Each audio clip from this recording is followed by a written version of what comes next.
You look great. Right. Alex and I are out.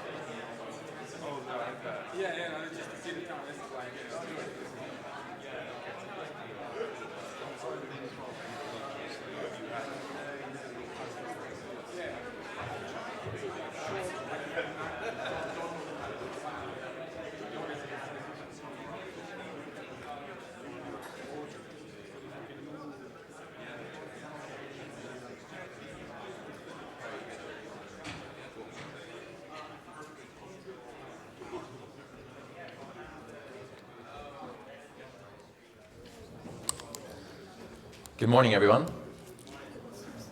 Welcome to day 3 of the new Trinitarian Ontologies conference. My name is Austin Stevenson. I'm a PhD student here in the Faculty of Divinity at Cambridge. It's been such a pleasure to have you all here with us over the past 2 days, and I hope you've all found it as engaging and thought-provoking as I have. One of my favorite parts of the process of planning this conference has been receiving emails from all over the world from people genuinely excited to join us for a 3-day discussion of Trinitarian doctrine and metaphysics. In many contexts, it's difficult to interest people in a 3-minute conversation of these things. So it's been a joy to find so many kindred spirits from across the world. We've had about 340 people join us this weekend from 28 different countries, and I wanted to take a moment to thank you all for being here with us and contributing so much to the proceedings. I also want to thank all the people who have given so much of their time and energy to support this conference behind the scenes. Whether that's Rowan Williams agreeing to walk aimlessly around his back garden while I film him from the bushes so I can get some B-roll, or the staff at the Cambridge Faculty of Divinity, who surely received more emails from us over the last year than they bargained for, or James Orr, who never hesitated to pick up the phone when emails proved insufficient to the task. There have been so many people who have been instrumental in the success of this event, and above all, we're grateful to Professor Catherine Pickstock for her tireless support. As Andrew Davison said on Friday, I think it's true that many people have found the renewed emphasis on ontology and metaphysics in theological reflection to be a genuine grace, inducting us into a mode of inquiry that deepens our contemplation of the mysteries of the faith and enables us to frame our understanding of the world in terms of those mysteries, to see the existence of all things as a gift given by participation in the triune God. We hope you enjoy the final day of talks and discussion, and I'd like to invite Dritero Demjaha to the podium to chair our first session.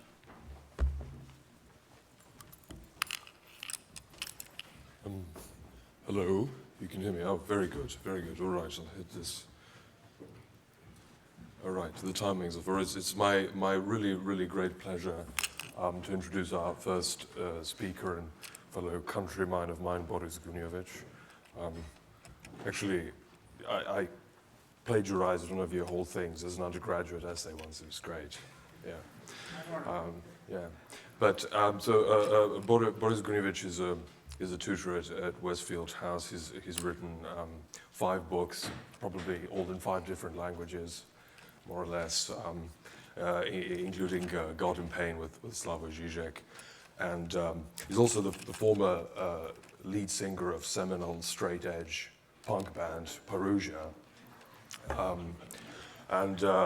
You know, if this conference, like, you know, maybe if we do a reunion conference, we could get him to open it next time. I think that'd be really good. So, but only the old material. And please, I'd like to welcome you to talk about Trinitarian micro-ontologies.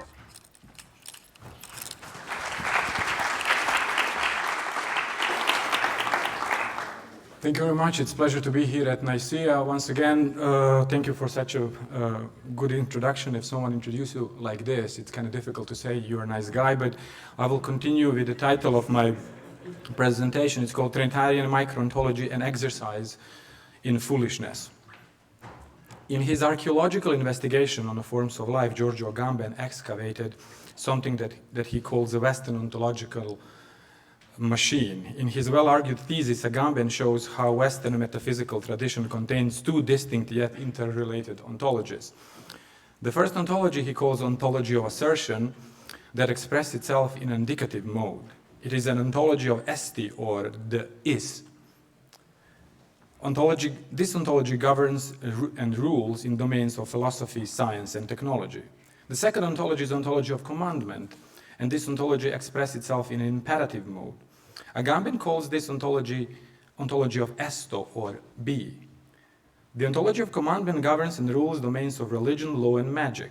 Historically, both ontologies were different, with their different modes of discursive compositions, have constructed specific social hierarchical structures of reality, and have legitimatized concrete ideological practices. Rainer Schurman, in his monumental Broken Hegemonies, shows in detail how these modes of discourse become something that he calls hegemonic phantasms. What interests us here, however, is not these two ontologies as such, since we don't have a time to develop critical interconnection and confrontation of this dual ontological apparatus, not least because Heidegger did try to do it, as Schurman clearly shows. In the context of post-Heideggerian thought, Marcel Detienne, insightful remarks should be taken into consideration with utmost seriousness. Detienne claims that scholars working on Hellenistic thought are perhaps at fault for not realizing that only real innovator in Greek thought is a Heidegger. Yet, these scholars continue to publish articles and texts, if not whole books, from the very different world of archaic Greece. Our task is less pretentious. Our task is to problematize genealogical possibility of specific relationship between two ontologies in order to go beyond them. In order to do the first, we will discuss dual meaning of arche as a basis for relation between two ontologies. In the second step, we will try to deactivate such a relation with reference to Dante's Theopoetics, which is not arbitrarily decision, because Agamben's first text ever published was about Divine Comedy of Dante. In the third step, we will apply our micro-ontological reading to scripture, and in last part, if God wills it, we will conclude with a certain reflection borrowed from Stanislas Breton, in order to have open conclusion in a form of contemplation. The problem of arche seems to re-enter a metaphysical discourse with Aristotle and become one of the crucial concepts in his physics, where principles are transformed into causes. No wonder that Pierre Hadot, a little bit different than Heidegger, calls Aristotle physics hidden foundational book of Western philosophy. Aristotle explicitly joins Homeric sense of inception with archaic sense of domination. Homer's verb, archein, means to lead, to come, to open either battle or discourse. But the sense of command or power of domination is absent from Homer. However, it was found in Herodotus and Pindar. In the epic tradition, arche understood as beginning refers simultaneously to order of succession in time and order of constitutive elements. Aristotle's innovation constitutes unification of two senses of arche, inception and domination, beginning and command, in a single abstract concept. Consequently, Aristotle establishes an equivalent between arche and ousia. In Aristotle, arche remains technical term for designated constitutive abstract and irreducible element in being, becoming and knowing. There is also ironic reminder or even unexpected gift from a classical Greek language. Arche does not refer only to something what is first or someone who is first. It also relates to something what is at the end, like rectum or anus. One of the goals of our presentation is to rethink new relationship between ontology of assertion and ontology of commandment, while it's not succumb to their hegemonic phantasms built up around ontological hierarchies founded upon double machinery of arche.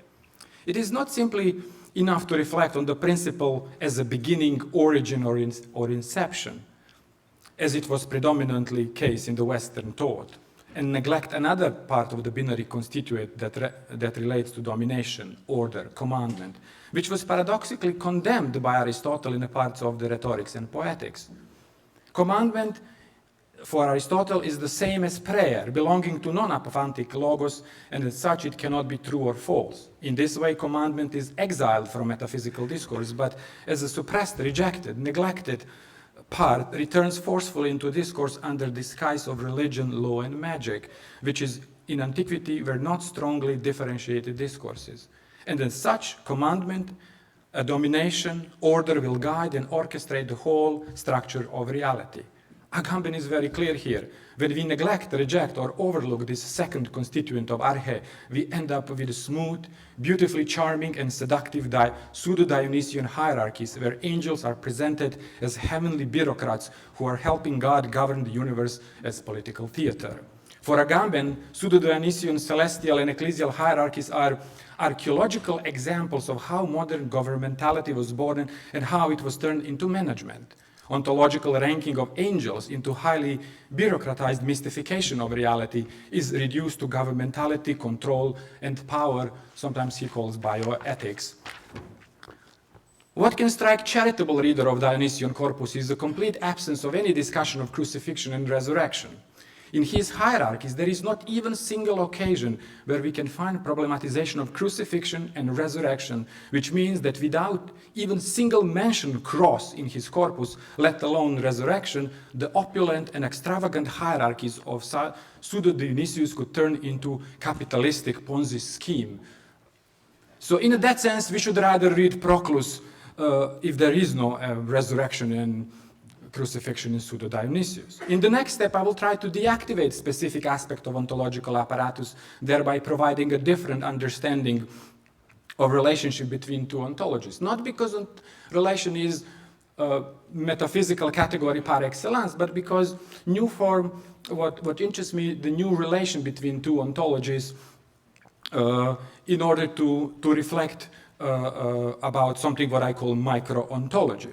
I will use Dante's Theopoetics of small lights depicted in his extended metaphor of fireflies in hell, Canto 26. In the beginning of 26th Canto of Divine Comedy, we encounter one of the many scenes where the Inferno, where we find few important citizens of Dante's proto-capitalistic Florence. They are bad political advisors and they are in hell, in 8th circle of hell. They are condemned to live in a dark, devouring flame of fire, because they cause the flame with their tongues. There is another source of energy in Inferno. It is a weak and shy light produced by mystical light bearers, fireflies. The whole of Divine Comedy is full of these small lights, not only fireflies, but glowworms, fireflies, furnaces, flares. They're also reflecting rays, different kinds of sparks that scintillate. We can find small lights in the shining objects like a mirror, in the brief contingencies in a supernatural mystical beings like bee angels and different forms of flashing flames. The small lights of fireflies are more than extended metaphor. In one way, they represent the discourse reduced to pre-ontological gesture, like zigzagging movement of sympathy, like a Sufi dance, like an assembled song of hardcore band Fugazi. Fireflies are another way to understand Deleuzian line of flight. For Deleuze, line of flight is like invention of the new weapons, turning tools into weapons. It is like producing a life or representing movement that triggers bifurcation. Fireflies represent spiral and serpentine lines of movements like in Proclus. They are opposite to something static, tamed, domesticated, and frozen by imposed segmentation. To use an illustration from Dante, small lights are shining through and traverse the earthly and heavenly hierarchies, having access to everything, but in the same time, impossible to capture, as we learn as children, that it's difficult to capture firefly. In Dante, even hierarchies are in constant glittering and inverting flux, made of movable concepts like synergistic networks.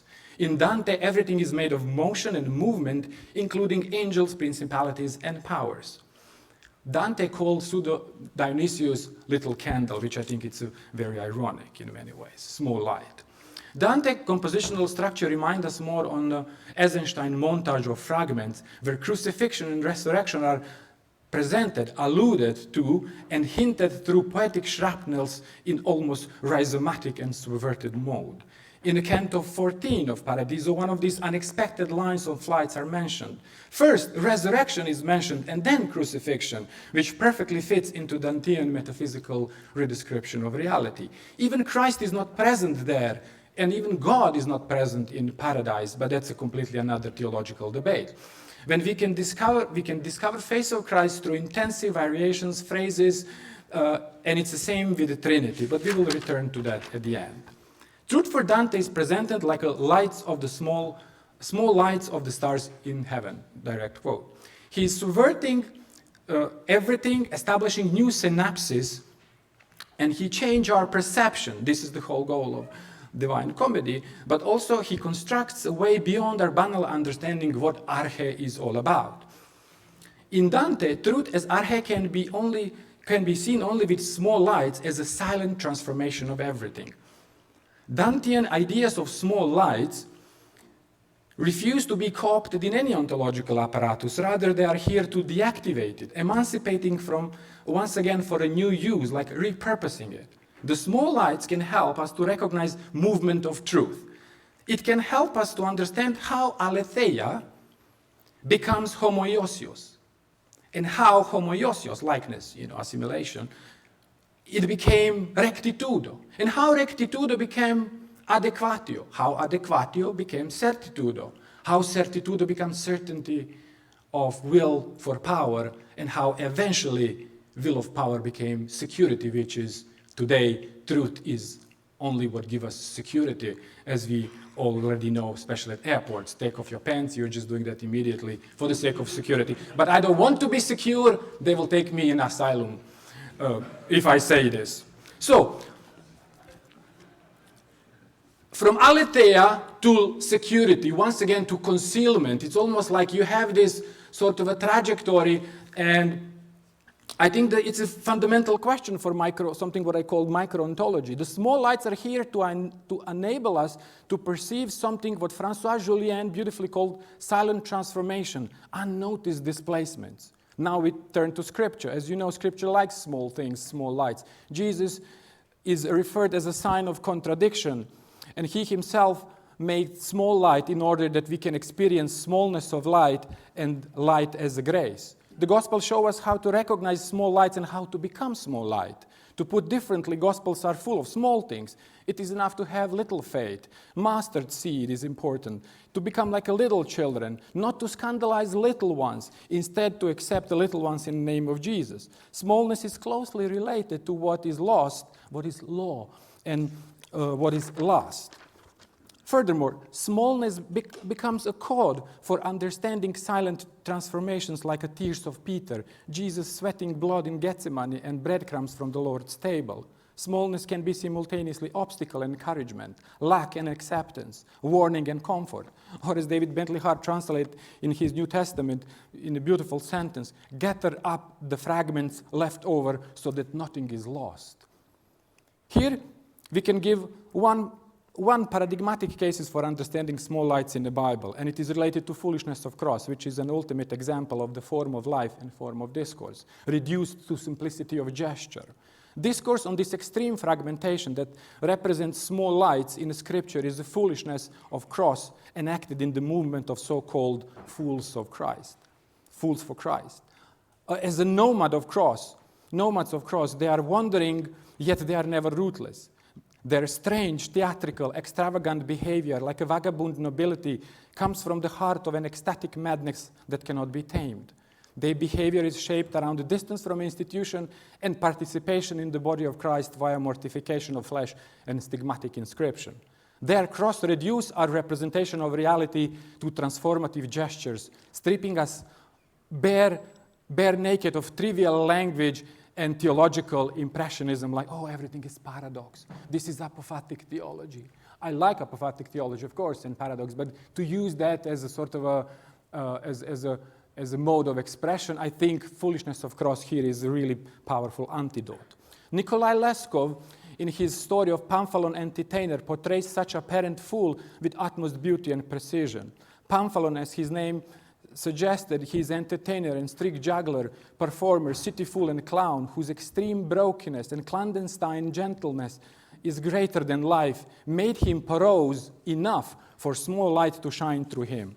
He is one of those paradigmatic figures. Finally, Stanislas Breton comes into picture in order to connect everything what I tried to say. Breton, as the last great theologian of the cross in 20th century, or perhaps the only one, simply proves that the cross offers an ontology in a very specific sense. Ontology for him is not science of self-grounding identity, which mimics the will of power. He is indeed highly critical of classical Western ontological apparatus, and that is the reason why he pursues something that he calls non-ontology or meontology, based on scandal and foolishness of cross. The meontological cross is a sign of disposition and failure of any identity manifested as detachment, differentiation, and rapture. Logos stauro, the logos of the cross, is the logos that is crossed out.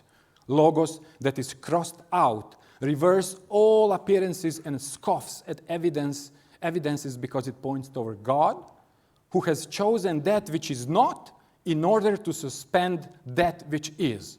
The cross, simultaneously presented, is in Paul, of course, is presented as folly, power, and logos, which questions power and logos through folly. Foolishness of cross is an opposing Greek form of life characterized by quest for wisdom, guided by principle of reason, and it is opposed of Hebrew life, form of life characterized by demand of miraculous signs, guided by powerful principle of monotheistic sovereignty.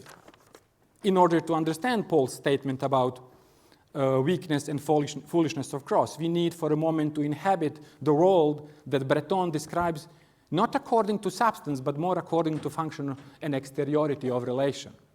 Paul's world manifested in three phases as unlimited opening, insistent transit, and permanent tension toward further still. This triple modality imitates the rhythm and order of movement of cosmos. Such a triple modality of operations follows the fundamentally Neoplatonic idiom of reality that is mone prodos epistrophe.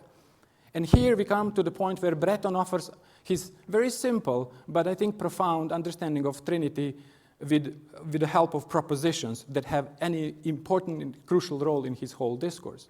Triple modality and order of propositions, in, by, and for, correspondent to the Paulian movement of cosmos, and they are the key for understanding the Trinity as infinite relation. This is Breton's original contribution founded in exegesis of Pauline text, especially with respect to kenosis in Philippians 2 and Colossians 2, telling us how Christ disarmed principalities, powers, and hierarchies of this world through the cross and resurrection. This is Breton's original, For the Breton, meontological reflection on the Trinity is fundamentally connected with language of relation that he is calling, together with Levinas, transitive language. For him, being in relation provides and explains the unity of persons in Trinity. Differentiation of persons could be understood in the terms of another transitive relation of being towards or being with. Spirit could be interpreted as a twofold relation of being with. First, as perpetual attraction between Father and Son, and secondly, as a power of movement that carries us beyond, not as finite limitation of possession of properties, but by making Trinity more like infinite relationship. Most important of all, Breton's contribution to discourse of Trinity emphasized an irreplaceable role of conjunction as also as if, and more crucially, if not fundamentally, role of prepositions like in, by, with, and towards. He calls them appropriately these little servants of Lord. For him, they are secret messengers of philosophical future. Fasten your seatbelts, we are landing. Conclusion. It is not easy to conclude such a presentation, partially because paper is a part of my ongoing project on small lights, and partially because I try to avoid any prescriptive conclusions related to Trinity or ontology. My intention is to give space to Dante, whose poetic metaphysics, in the form of spiritual exercise, will give more justice, precision, and beauty to these topics than I could ever do or even try. For a living light, which, from the fount of light, cascades ways that do not disunite, for him or from the love entreating them, if love taught in the fervent warm arrays, and prints a clear regard of primal power, entire perfection will be here acquired. Hosanna, in three tunes, that sounds in three orders of happiness, each one treeing and treeing here. Thank you very much for your attention.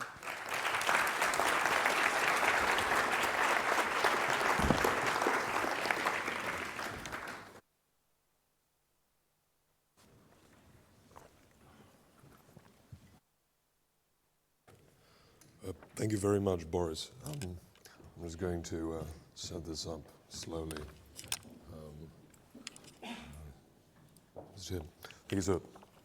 Our next speaker is Dr. Leung, who is a research fellow in philosophical theology at St. Mary's College at the University of St. Andrew. He was previously lecturer in philosophy and theology at the University of Chester after he completed his doctoral research under the supervision of John Milbank and Philip Goodchild. And he hails from Hong Kong, where he was tear gassed last month by the Hong Kong police. But he's still here. Right. Come in.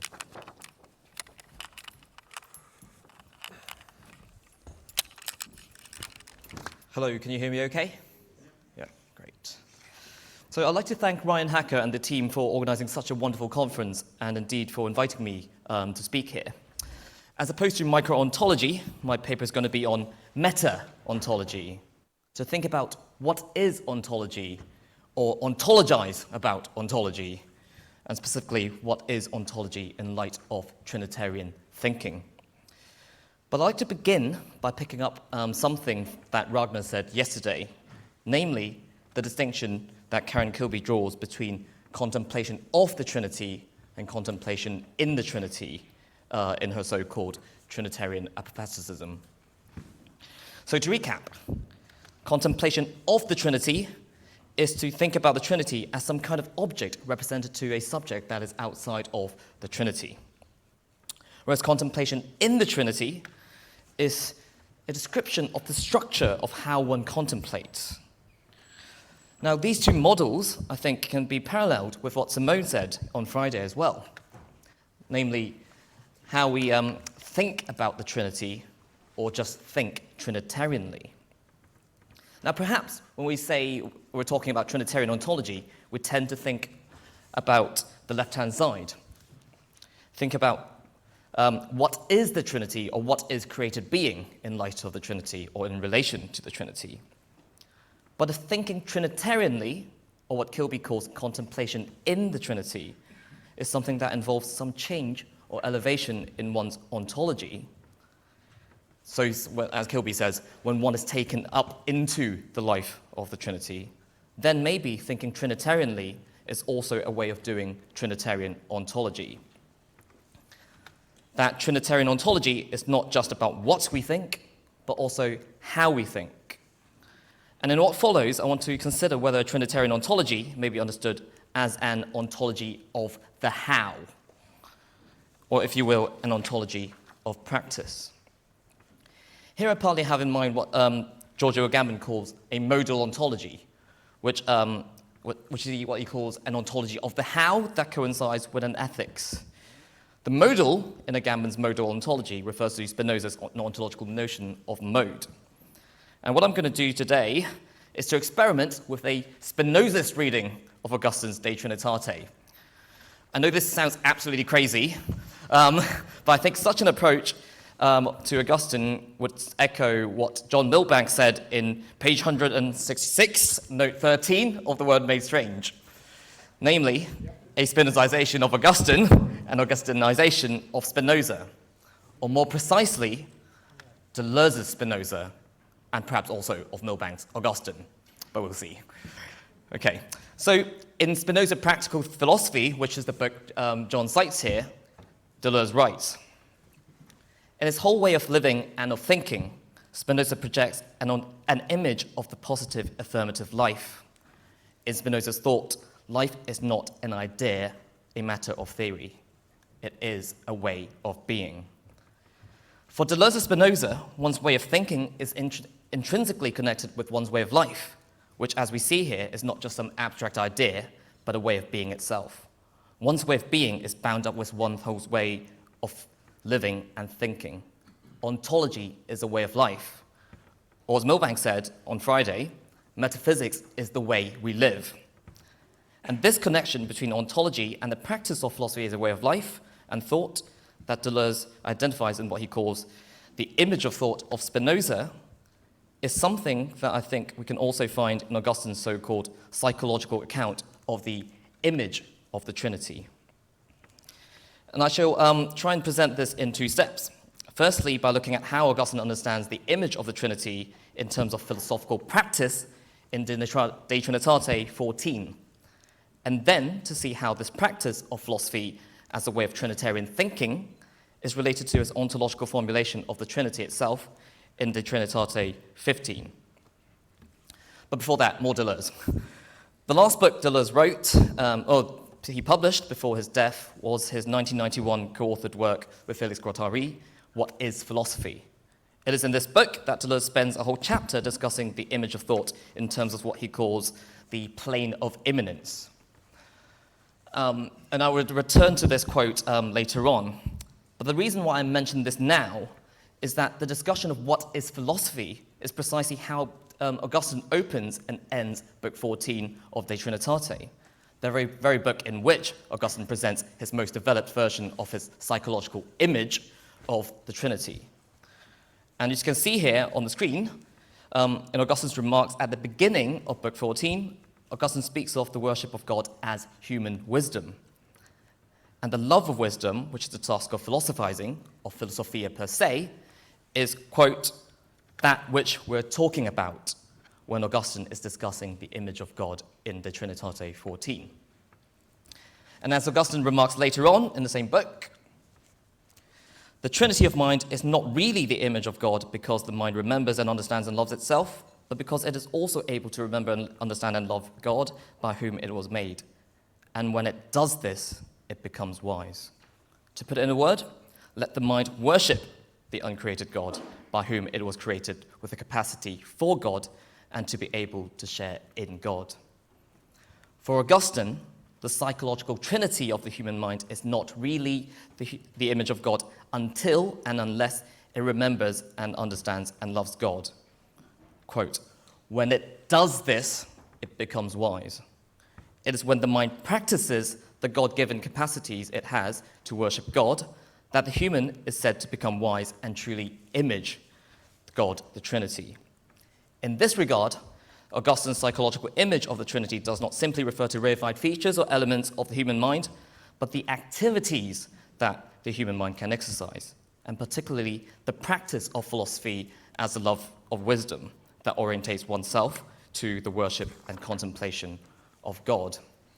Now, indeed, it is towards this goal of contemplating God in the beatific vision that Augustine speaks of human beings as creatures that are made to the image, ad homogenem, to the image of God. As Luigi Dritero points out, what this involves is an ontology that understands, quote, being not just as essence, but as being towards, esse ad. That is a kind of being in relation, that which is the eternal movement of adhesion of the Son towards the Father, and in which we are called to participate not by simple fact of existing, but by being the object of Trinitarian action, end quote. Now, following this, I want to take a step further and suggest that the Trinitarian ontology we find in Augustine is one that formally implicates action and practice. And this formal, or even ontological implication of practice does not just come out of Augustine's own approach to theological thinking as a kind of spiritual exercise in De Trinitate, but also from the role, the eternal movement and Trinitarian action that Dritero highlights in Augustine's understanding of being. So as we think a bit more about action and movement of the divine persons, let us move from Book 14 to Book 15 of De Trinitate, where Augustine lays out his account of the Father's generation of the Son and the procession of the Holy Spirit. Now, following Nicaea in De Trinitate 15, Augustine insists that neither the generation of the Son or the procession of the Holy Spirit occur in time. Both generation and procession are, quote-unquote, eternal movements. They are ceaselessly in act, always in act, intrinsically in act. And the three persons of the Trinity are constituted and distinguished from each other by nothing other than these movements, eternal movements, and actions of generation and procession. Who or what the persons are how the persons are. Insofar as the three persons are constituted and distinguished from each other not by static properties, but by so-called eternal movements that are always in act, that is by how the divine persons act towards each other, we find in Augustine's psychological theory an account not just of what the Trinity is, but how the Trinity acts. The how is key to Augustine's ontological formulation of the Trinity. Augustine's account of the Trinity is thus as much an account of the what as it is of the how. While Augustine admits that there are limits to his psychological model, he nonetheless tries to explain the difference between generation and procession, which constitute the divine persons in terms of psychological activities, in terms of how thought is practiced by human beings, as you can see from this famous quote. And what we get from this practice of thought, and particularly self-knowledge, if you will, is not some idea of the mind as some kind of reified object. As Rowan Williams puts it, quote, "This self-reflection cannot be the perception of the mind as object. It exists only as an awareness of the mind's working, of the mind's movement. If the mind knows itself, what it knows is the activity of seeking and discovering, not a static object," end quote. What we find in Augustine's Trinitarian account of psychological activities is not an ontology of static objects or reified substances, but an ontology of movement and activity, or even an ontology of the how. What we find is not just a what, but also a how of thought. The what of thought coincides with the how of thought here. For Augustine, our understanding of what the Trinity is like, is deeply connected to how we think, how we practice thinking. Trinitarian thinking involves both an ontology of practice and a practice of ontology. It is an ontology of practice and an ontology to be practiced. As such, Augustine's psychological account of the Trinity, or indeed his Trinitarian account of psychological activities, may be said to be an image of thought, in which ontology is intrinsically connected to one's whole way of living and thinking. If we could call Augustine's psychological image of the Trinity a Trinitarian ontology, then such a Trinitarian ontology is not just an idea, a matter of theory, but a practice that is bound up with one's way of being, one that involves one's whole way of living and thinking. Such an ontology is both theoretical and practical, an ontology both of the what and the how. Now, of course, Augustine's not some kind of Spinozist modal ontologist, and I'm most certainly not arguing for some kind of Trinitarian modalism. This is not what I mean by Spinozizing Augustine at all. What I meant instead is that I think Deleuze's and Agamben's Spinozist attempt to establish some kind of formal or even ontological connection between the how and the what, between ethics and ontology, can highlight the unique insights Trinitarian thinking can provide for our understanding of the relationship between the theory and practice of ontology. And as I've tried to suggest, even though Augustine is by no means what Agamben would call a modal ontologist, there's a certain sense in which Augustine does present us with an ontology of the how in his psychological account of the Trinity. For if Trinitarian thinking is concerned not just with what the Trinity is, but also of how the Trinity acts, then to ask the question of being in light of Trinitarian thinking is to involve both the what and the how, ontology as both theory and practice. And if human beings are indeed created to the image of the Trinity, then human beings are called to image the Trinity, not just in terms of what they are as rational creatures, but also how they are to practice thought as to become wise in the worship of God. Or as Augustine says in The City of God 8, to truly philosophize as lovers of God. To the extent that is in the triune God that we find a simple unity of essence and existence and a true unity of being and act, the rational creature's love for God is not just a love for the one who created them. It is also, formally speaking, an orientation of one's thought or even one's being that aims at a unity, or indeed the unity of being and act, or if you will, of the what and the how. And this is what I meant by the formal or even ontological implication of practice in Trinitarian thinking. For an ontology to be properly Trinitarian, it cannot be Trinitarian in terms of what it studies. What makes an ontology Trinitarian should not be reducible to a set of themes or questions. If there is indeed such a thing as Trinitarian ontology, an ontology that is distinctively Trinitarian, it ought to be Trinitarian both in terms of the theoretical content it covers and the way it is practiced, both in its what and its how. And this, as I've attempted to show, is something we can find in Augustine's De Trinitate. The psychological model of the Trinity Augustine provides in De Trinitate is not just an image of what the triune God is like, but also how we should conduct our way of living and thinking as creatures made to the image of God. It is not just an ontology of what to think, but also of how to think.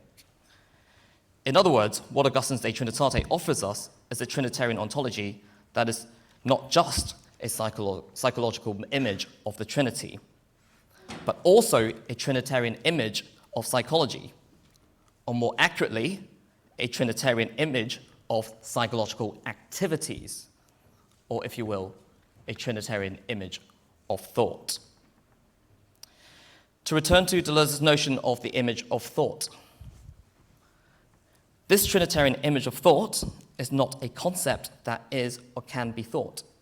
After all, the triune God is not some reified object that we can represent or comprehend. What Augustine's psychological trinity gives us instead is an image of, quote, what it means to think, to make use of thought, to find one's bearings in thought, end quote.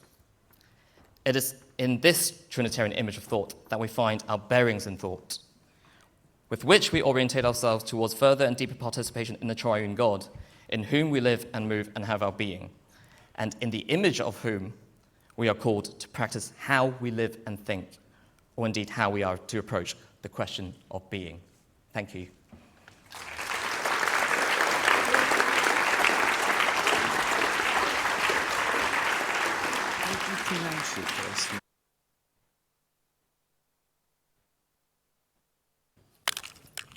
Thank you very much, Kegan. All right. Is this back? You're ready. All right. Okay, I think we're returning to like a micro-ontological state because the next speaker has one slide.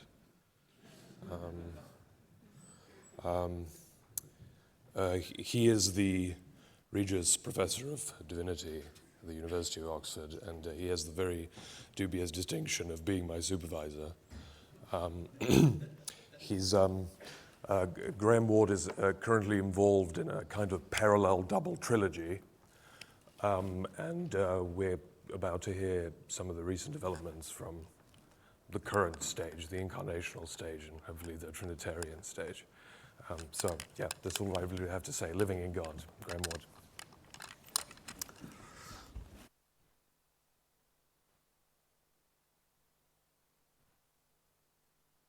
A great deal of what I actually want to talk about in terms of the way in which we live the Trinity, but I want to actually do that through a reflection on Scripture and bring back Trinitarian thinking in some way to liturgical thinking and to Lectio Divina.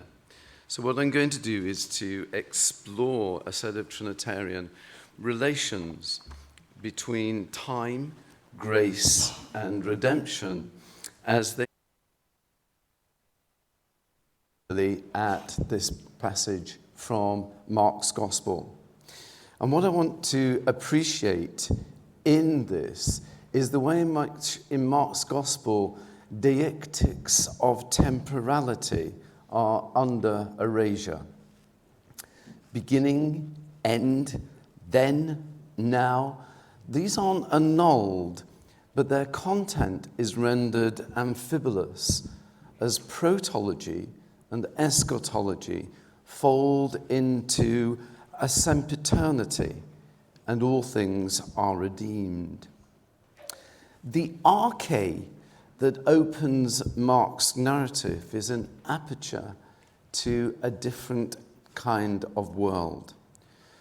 Through its literary portal, John the Baptist strides like a returning ancient patriarch or prophet, making the waters flow with a new grace through the desert. It's an aperture in the wilderness on the threshold of the promised land. Like Moses, the Baptist will not cross over until he's handed over. And into this flow of grace suddenly steps Jesus, who arrives abruptly, without father, without mother, without ancestry, having neither beginning of days nor end of life. Now that's not Mark, that's Hebrews 7:3 in a description of Melchizedek. But it's the same kind of abruptive entry that you get when we come to Mark's Gospel. And it came to pass in those days, came Jesus from Nazareth of Galilee and was baptized in the Jordan by John. And immediately rising out of the water, ekebainon udatos, he saw the heavens being torn open, the Spirit as a dove coming down, katabainon, upon him. And there was a voice out of the heavens, "Thou art my Son, the Beloved. In you I am well pleased. En soy u dokesa." And after John had been handed over, Jesus came into Galilee, proclaiming the gospel of God and saying, "The time has been fulfilled." Peplerotaiho kairos. This epiphany has its recapitulation in the Transfiguration with one major non-identical repetition. In the baptism, only the Son hears the Father speak. In the Transfiguration, the church in embryo also hears or overhears. But the Transfiguration enables us to look back at this first epiphany in the baptism and recognize that here there is no one to witness this scene. The narrator, even John, is effaced. It is an inner Trinitarian moment of intimacy, viewed from nowhere. And yet here too are the concrete materialities of history and Palestinian topography. Jesus from Nazareth of Galilee, baptized in the river Jordan, rooting in that Platonism it came to pass in those days. Time and space are not dissolved in the aperture of the arche, but they are locked tightly into particularity, like trig points in a landscape radiating a strange, illuminating light. The historical anchors are enfolded in a Trinitarian action that's profoundly rhythmic. The anabasis of Jesus from the water, the katabasis of the Spirit, an action which already reverberates the events to come, although reversed, the descent into the crucifixion, the ascent into the resurrection. And only now, in and through this action, is this Jesus from Nazareth of Galilee given a genealogy, the attesting Father and the Spirit as a dove of feminine gender. It is a genealogy that does not belong to the historical. Time stutters in movements, eis, en, ek, into, in, out of, in the perpetual present participles of ascending, descending, celestial tearing that culminates in thou art, suei, followed by an abrupt, almost violent aorist, I am well pleased. That aorist marks a point in the present that is unlocatable, a puncture within history itself. It's less a statement about the Son, it's a statement about being in the Son, and it's an acclamation of a divine condition, an unimaginable satisfaction in the Godhead.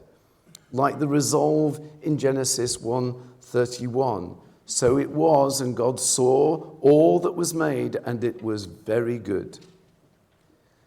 Time is redeemed by historical facticity, being given its sacred meaning and cosmic location through that which is in and beyond temporality and inhabits time as grace.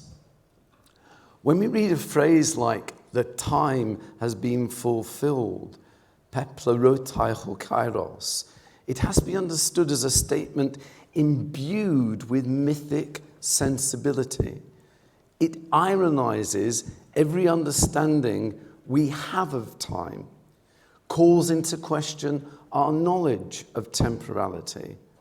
The fullness, perfection, plenitude, all possible meanings of pleroma and plereo, with rich spiritual associations in the Pauline corpus, can only lie in the satisfaction of what time itself is longing for, time's own telos.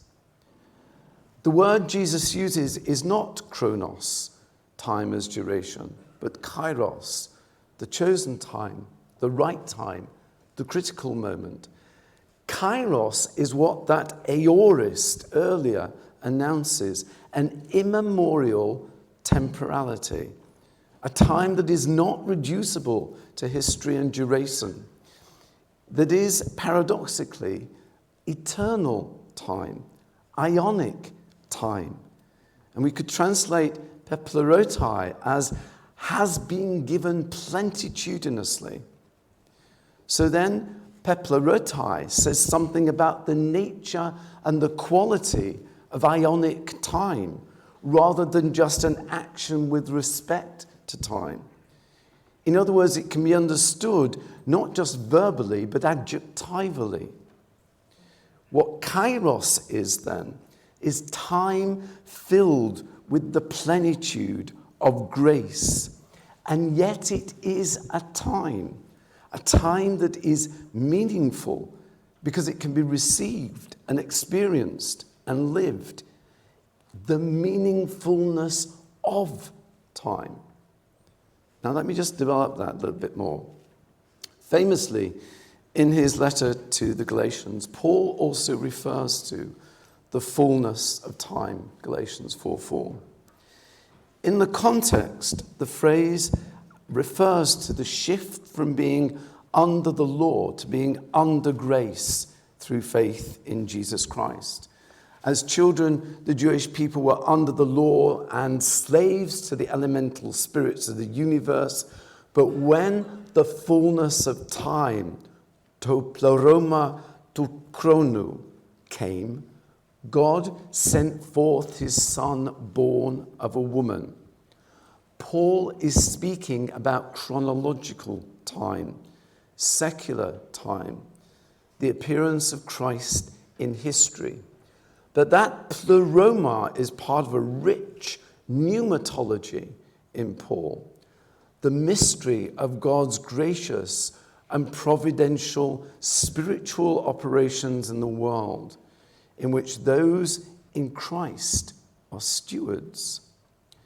The coming, a punctular specifying aorist of Christ, born of a woman, is not a diachronic. It's not an interruption. It's not a rupture within the chronological, because it's part of the ongoing process of God's spiritual movement in creation. It could almost be understood as creation becoming conscious of itself as created in and with the presence of its creator. In the words of John's Gospel, God coming to God's own, ta idia. Paul situates Christ with respect to chronos, but chronos does not accommodate the advent of Christ in chronological time, in the way, say, that someone like an historian, church historian like Eusebius of Caesarea, seems to suggest when he proposes that the Pax Romana established by the accession of Caesar Augustus, provided the historical condition for the coming of Christ. This is Eusebius. In the same year, Caesar, predestined by God for many mysteries, ordered a census of all men in every province of the empire. God made himself seen as a man then. He wanted to be a man then. Christ was born at that time. He was registered shortly after his birth during the Roman census. Redemption does not wait in the wings for the right historical conditions to pertain for its coming. The coming of Christ at that point in the history of occupied Israel, whether in the Lucan account of the Roman census or the point in Mark's Gospel when John was baptizing in the Jordan, it's locked into a decisive and intimate moment in the Godhead before the foundation of the world. It's locked into that punctilia of present aorist, I am well pleased. The coming of Christ cannot be dislodged from history, but we cannot explain the coming at that point in history. We have no access to divine understanding, foreknowledge, providence, and decision. We only have a fragile understanding that if God is love, then this decision was not arbitrary. I am well pleased. Perhaps maybe with Eusebius' parenthesis about Caesar, that he was predestined by God for many mysteries, maybe Eusebius is suggesting that. Certainly at that time, whether CE 4 or BCE 4, that place, Bethlehem in Judea, both of them, that time, that place, is made universally, that is, mythically significant. It's made meaningful in a distinctive way. Kairos is graced time, time as grace, in whose gift historical time is made meaningful. But Kairos is, for us, mythical time. And I mean that phrase in two distinct ways. It's mythical time as a mode of representing and narrating something that took place in history, as a form of historiography. It's also mythical time because it is presenting a sensibility beyond, though not outside, our abilities to pin down literally. In and as representation, the coming appears interruptive, as abrupt as Jesus presenting himself before John the Baptist at the Jordan in Mark's Gospel. But Kairos is not interruptive. Kairos is not timelessness. It is not the inbreaking of the eternal. If I call Kairos ionic time, it does remain a form of time, time as graced. It is the time of divine operations in creation, the time of grace that redeems chronological time by transposing it into eschatological time, the time of now and not yet. As such, Kairos bears the hallmarks of that which is to come with the end of time. That is a judgment that truly manifests the truth of things and the depths of our ignorance, the depths of our difference from the divine in the face of the divine. In eschatological time, graced time, Kairos also bears the not yet, the distensions of waiting, expecting, stretching out towards a consummation of time that's to come. Kairos is not delivery from time and the world, but part of the ongoing pedagogical formation, the ongoing metanoia, which is the Trinitarian living in God. It is time lived to a different beat, time transposed by the economy of the divine rhythm. Illuminated by Kairos, we cry out the more, we groan the more for the lostness we see around us and the redemption that's not yet perfected. We are sensitized to the glory that is to come and the presentiments of it now in and by the abjection that is all too evident around us. In Chronos, there is no illumination. There is just the abjection and darkness that cannot comprehend and participate in grace and its operation. In Chronos, there is only Macbeth's tomorrow and tomorrow and tomorrow. In Romans 11:5, Paul defines those caught up in grace as in the time of now, hento nun kairo. But to speak of eschatological time as both now and not yet can give the impression as if there are two distinct times, a realized present and a future, final unfolding of that present. And that impression is not correct.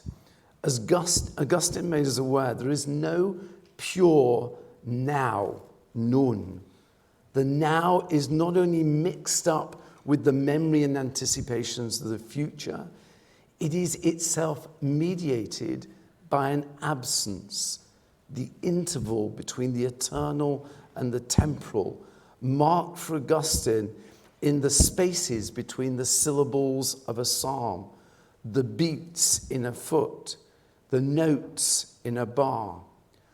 Both the now and the not yet of eschatological time are integral to the processes of time, and the processes change emerging from endless and unfathomable complexities of cause and effect. The processes alert us to the fact that history is never finished. The past is never past. History, German history, makes possible our historical, in German geschichtlich, that is particular located existence in time, a location we cannot overleap because the condition for the eschatological and the fulfillment of time is that location that we're in. So time becomes purposeful and directed to an end in eschatology. The now and the not yet twist in concrete moments. Most of the ironies that happen, and there are lots of ironies in Mark's Gospel, but most of the ironies in Mark's Gospel betray the twists of time where Chronos and Kairos cross in specific encounters. At the trial before the high priest, for example, some stood up and gave false evidence against him to the effect, we heard him say, I will pull down this temple made with hands and build up in 3 days another made without hands. The irony, the Chronos, the Kairos. The coming of Christ inaugurates the fulfillment of time. The cross of Christ is the most profound display of this inauguration. This is the gospel. This is the proclamation.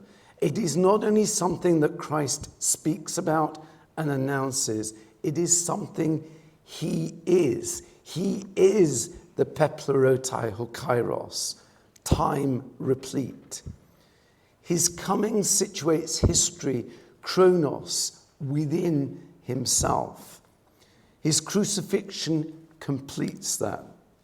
In Mark's Gospel, from the time of the flogging in the courtyard of the Praetorium to the time he pronounces his own God-forsakenness, Jesus loses even his name to history.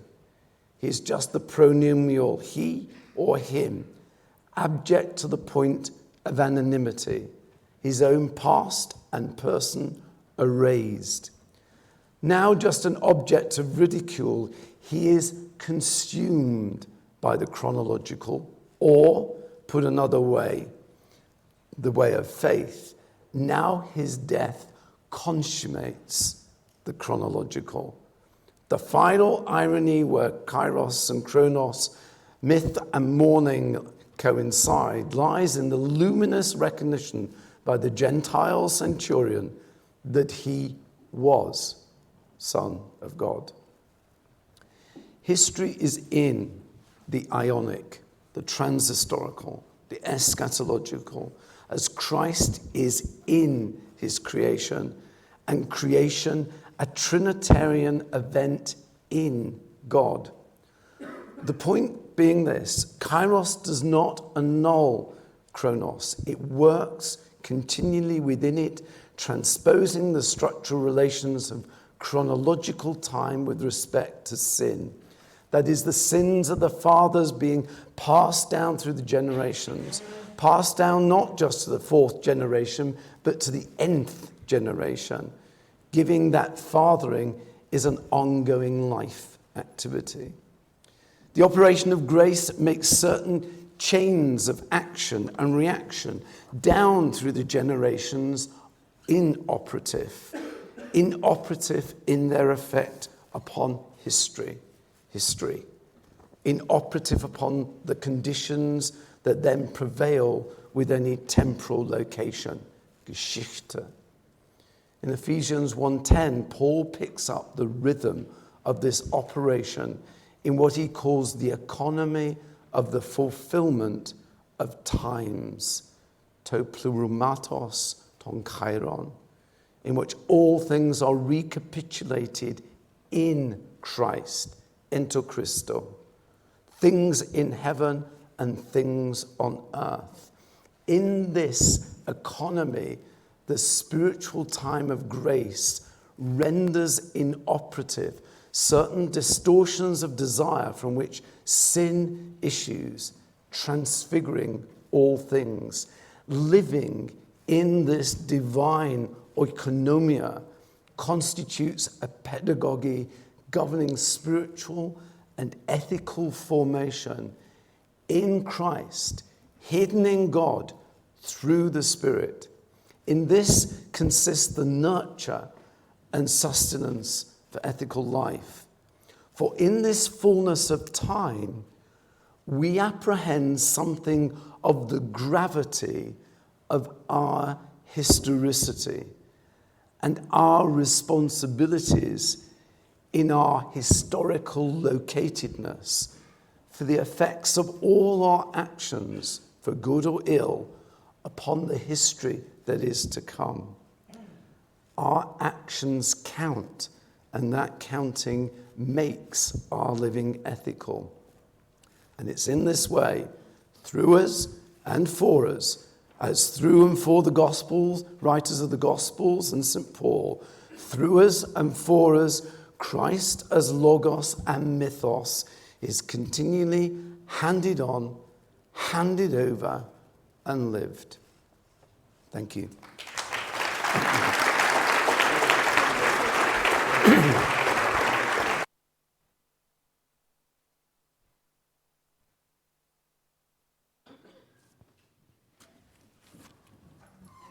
Thank you all so much. I thought there was some excellent continuity there, actually. Okay, we're in a very good situation for taking questions. We have lots. Yes, excellent. All right. Let's begin. Sebastian, gentleman, and Sebastian, then we'll move it around. Hello. I liked very much the idea of the praxis of ontology. Excuse me? The praxis of ontology, that's Leung's idea, okay, which sounds self-contradictory, but if you see it, it's really coherent. And this made me think the following. Theological epistemology, epistemology of theology, usually works on, or traditionally works on two levels, reason and revelation. I'd like to suggest that through the practice of Trinitarian ontology, perhaps there's a third way to go forward. And what I mean is this. Creation has a defined purpose. Our own creation has a purpose, and we know it is to love God. So when we try to understand how God is, maybe a third way is to contemplate what we are made to love, because certainly God made us to love him. So consider the following examples. We all know what love is, and we know we are made to love beauty, the beautiful. Ergo, God is beautiful. We are made to love persons. It's possible to love an abstract idea, or a flower, or an animal. But we know that the love of persons is infinitely greater. Ergo, God is personal. And finally, about the Trinity. We are made to love that which relates to us. We cannot love something that's alien. So we're made to love the relational, that which is fecund, which is creative, which is interactive. And I would like to submit that in that we recognize that God is a Trinity. Not in that the Trinity is a society, which has become, I believe, the dominant idea in Christian theology, but in that a Trinitarian God is that what makes communion with God possible, to have a relationship with God. Thank you. Would any of you like to say something? King, perhaps? Just a brief remark. Yeah, thank you very much for that. That was really interesting.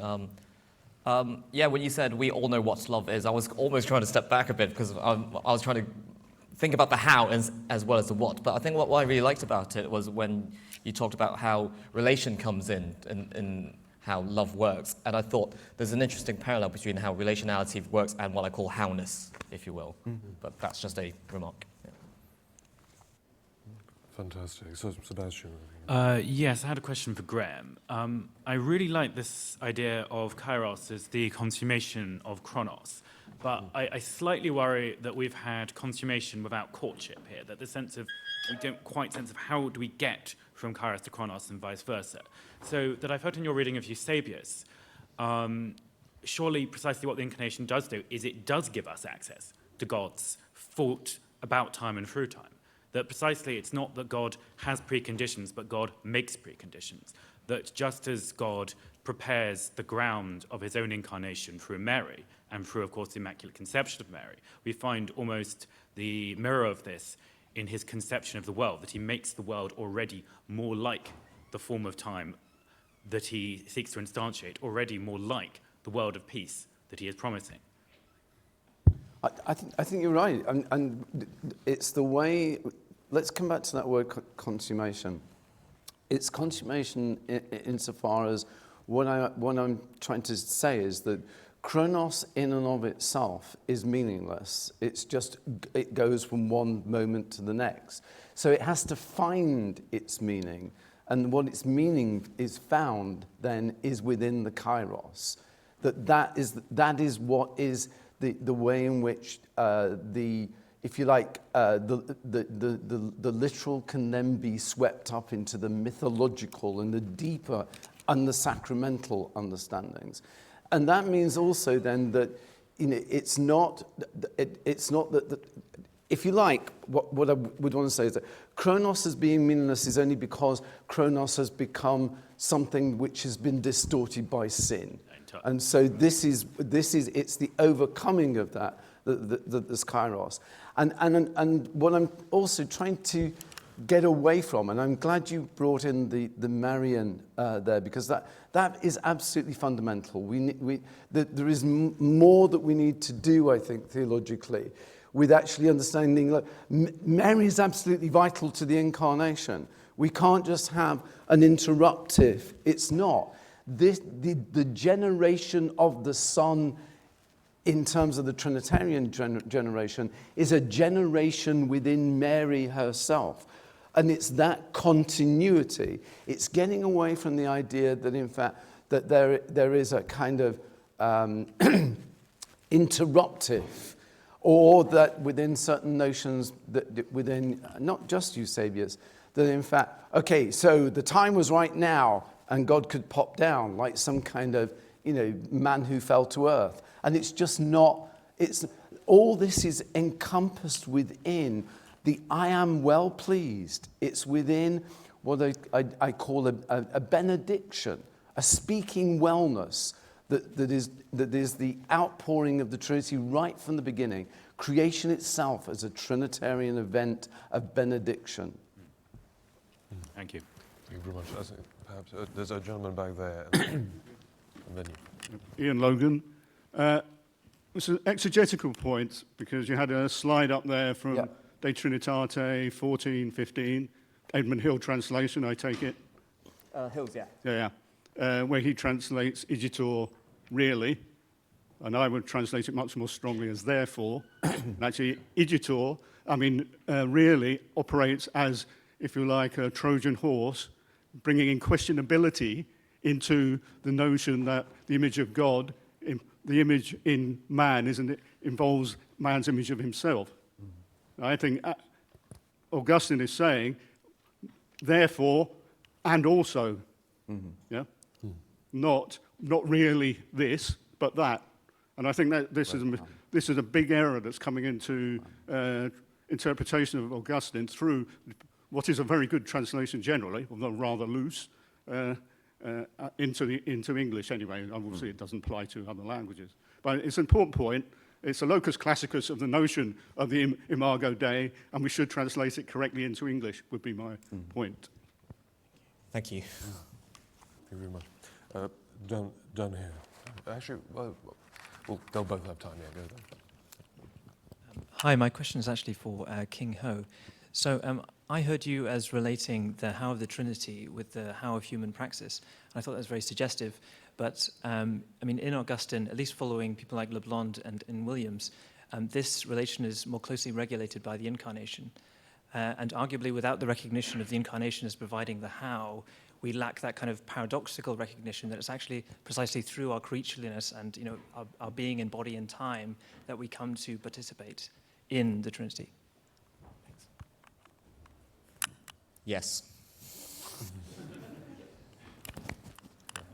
All right, can you bring it down here, this gentleman?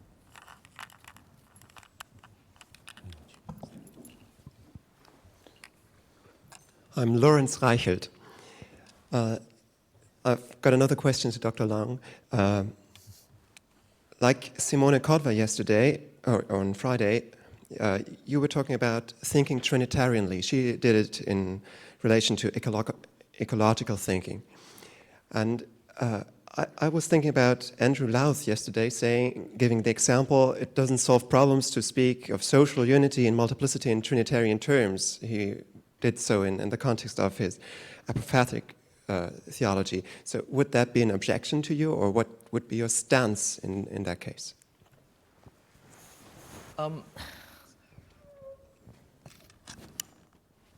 I think that was why I kind of started with the first bit about Karen Kilby, because what Kilby's trying to do is trying to uphold a certain apophatic approach. And I think that's why I kind of what I was trying to do is in some way trying to reconcile what does it even mean to do a apophatic Trinitarian ontology.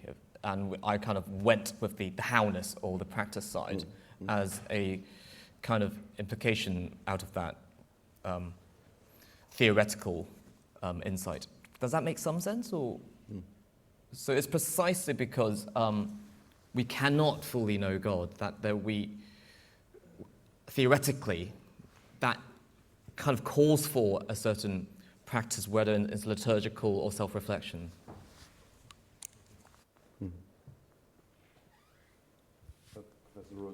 Is this on? Yes. Thank you very much to the panelists for these very fine presentations. I have a quick question for Graham Ward. I was fascinated by your presentation on the way in which chronos and kairos cross each other in the sense of intersect in our lives. So the time of grace and the secular time intersect.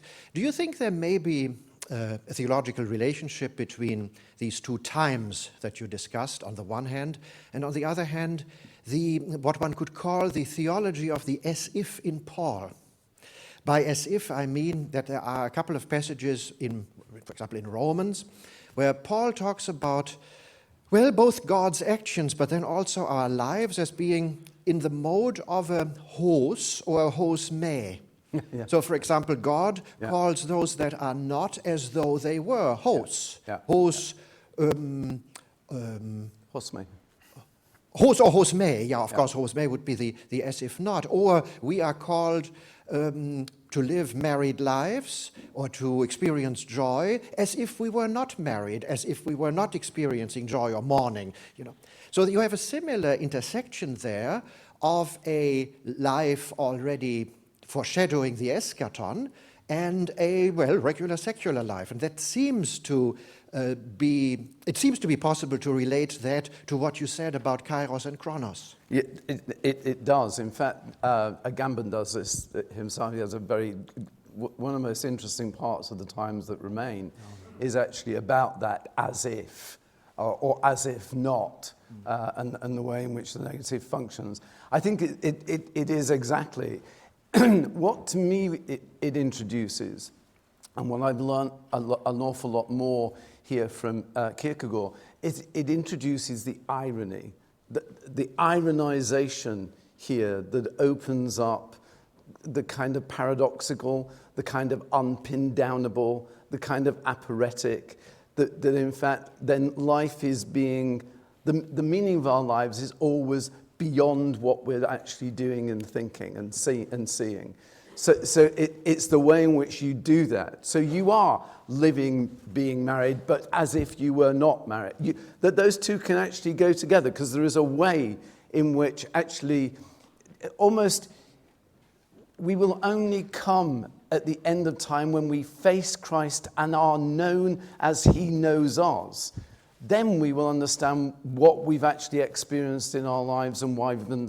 So in fact, before then, we have kind of ironic, slightly distorted, slightly aphoretic, in which we are aware that the experiences we have are more than, but we cannot capitalize what that more than would actually mean. So yes, but I think actually Agamben here, and the time that remains, although he wants to push it in ways which, is not ultimately theological, because he wants to push it into some kind of disappointments about the Roman Catholic Church and having betrayed its messianic roots, and some kind of things about socialism and inoperative communities.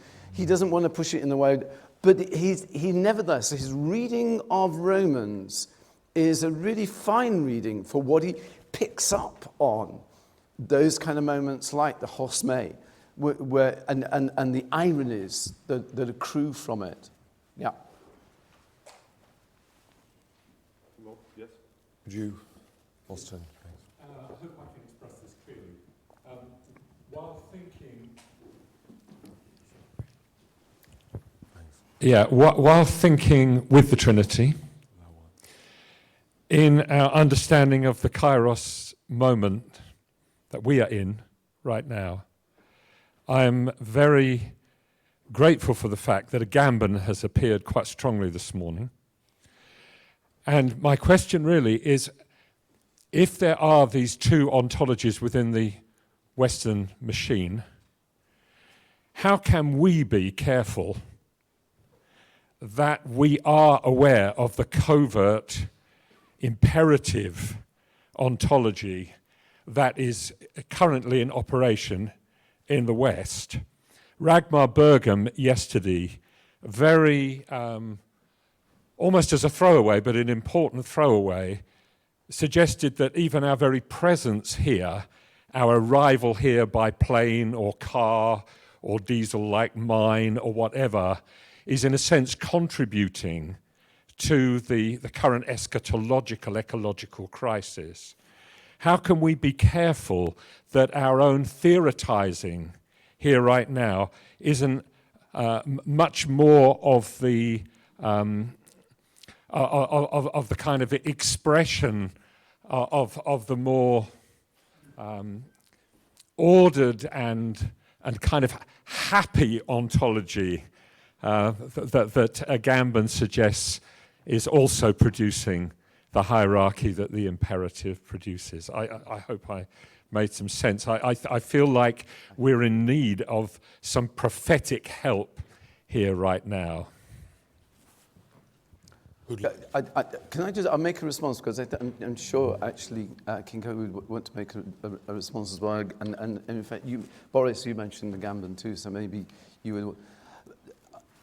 I'm really glad you actually raised this, because I think that one of the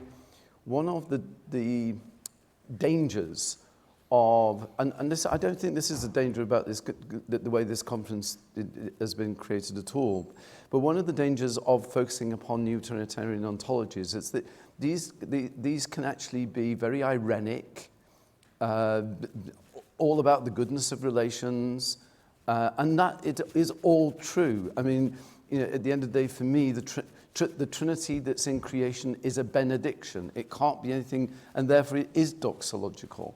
But unless we can therefore also raise the questions about the abuse of relations, not just how relationality, and the abuse of power. Yesterday there was a really important moment, I think it may be when, I can't remember who it was who introduced it, when we were tackling the question about the God the Father as a monad, and how that wasn't right. That you've got to understand the generation of the Father is simultaneous with the generation of the Son.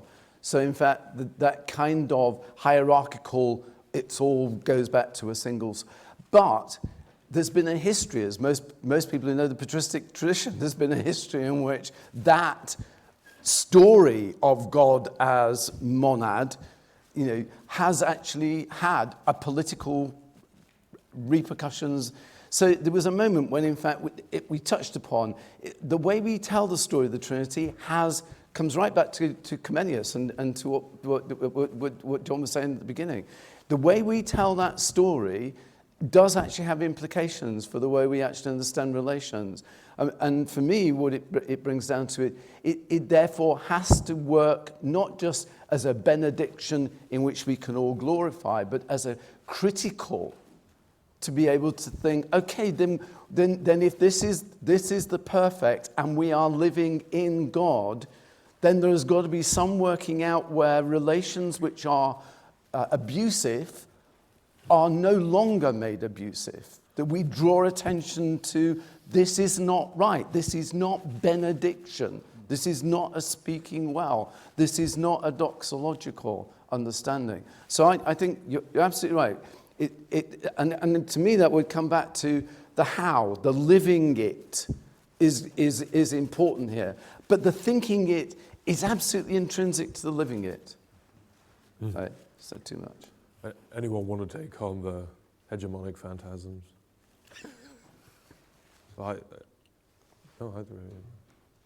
Excuse me? Just thought like maybe you want to take on the hegemonic phantasm. No. That's a way of doing it. I think you should. King, do you have anything to say? Let's take us last one time. No. All right, fantastic. Yeah. Thanks. Sorry. Thank you. I have a Deleuze-related question. So our main sources for the image of thought in Deleuze are, of course, Chapter 3 of Difference and Repetition, and then the stuff in What is Philosophy, and you cited mostly the latter.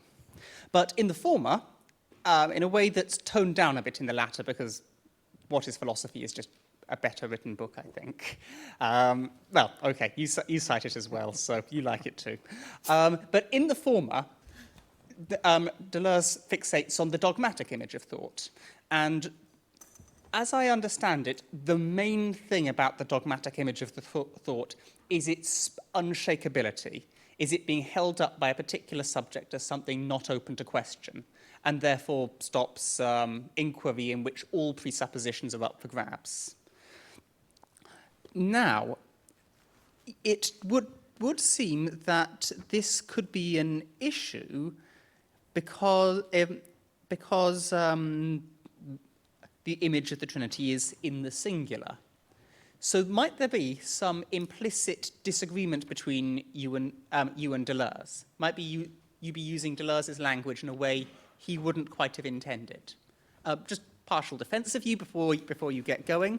I might be being unfair because sometimes it sounds like you're using the word image as like an entryway or movement into participation. But I'd like to hear your comments.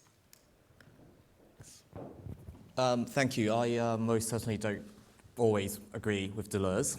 I actually think Difference in Repetition is a better book than What is Philosophy. I think, so perhaps one way to get around, well, not round it, but to say what I think is actually Deleuze changes his mind between Difference in Repetition and What is Philosophy, notably, because I think towards the end of Difference in Repetition, what he's aiming for is an imageless way of thinking, but by the time he gets to What is Philosophy, he thinks that that's no longer possible. So you just have to settle on an image at some point. So because you always, so as he says in 1000 Plateaus, all deterritorialization is a reterritorialization. So you can actually never get out of the image of thought. If I can quickly come back on that, my impression, at least from the introductory chapters in What is Philosophy, thank you, is that the practice of philosophy should be a process of negotiating between many different images of thought. So although we can never get wholesale outside of it and just reside on the plane of immanence permanently, we can do a process of negotiating between different images. And for that reason, you might still think that holding up to one image is still something he'd be unfriendly to at the end of his career. Yeah. Any more questions in the back there?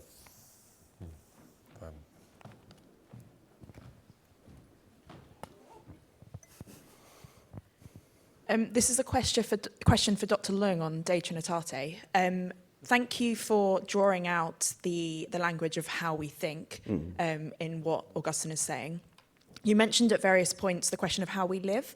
I wondered if you could talk a little bit further about the practical implications of this ontology for the life of faith as well as epistemology. Thank you. I don't think I'm qualified to do that.